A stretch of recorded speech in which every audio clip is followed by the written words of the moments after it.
why fields don't allow full auto generally and have a minimum engagement distance. For the most part, it's because it's not new player friendly. So if you've listened to any of my prior rants, you understand that as someone who manages or helps to manage an airsoft field, a large part of our revenue comes from newer players. So if you just let kids full auto each other point blank, you're going to scare your market away. You're going to scare off your client base. And that field is probably at some point going to go out of business. Um, that's really the main reason. Uh, Also, I've had kids like, we want a full auto match. Like, okay, cool, let's do it. Let's hop on. If you want to play full auto, let's go. 30 seconds. No, excuse me. That was a 45-second match.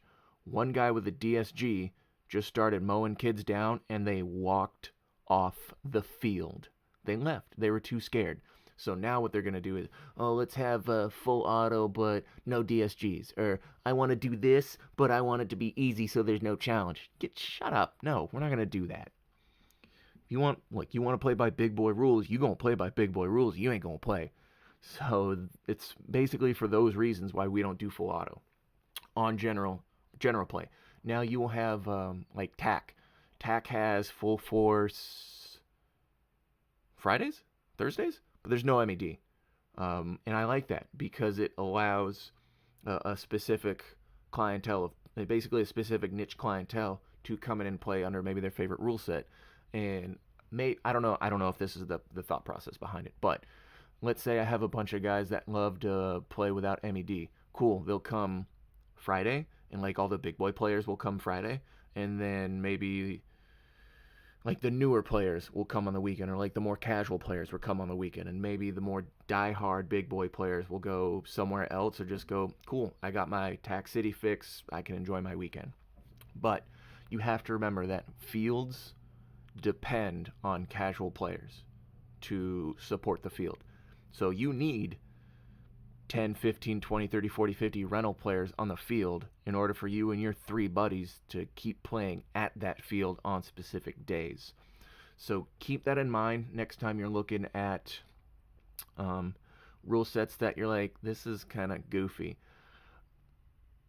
Yeah, kind of, yes. Because most people that look at rules are higher end players. So, like, if you're reading a field's rules and trying to use that to determine whether or not you want to go to that field, you're probably not a casual player. You're probably a bit of a traveler, a bit of a gypsy. Maybe you're looking at being competitive. Maybe you are competitive. Or maybe you're just a serious casual player.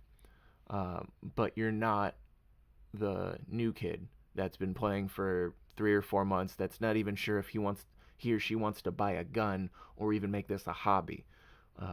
But the determining factor might be, oh, I went to this field and I got full autoed in the face from point blank, so I don't really think airsoft is my thing. Why do you think other fields offer archery tag or Nerf or some sort of lesser impacting form of airsoft? Or laser tag. I saw Oregon's doing laser tag. I thought that was brilliant when I saw that. That's why, because not a lot of kids like that pain, and kids get scared. Kids get scared, and when kids get scared, they don't want to go to your field. When they go to your field, you don't get that parent money, and at some point, you go out of business. Womp womp.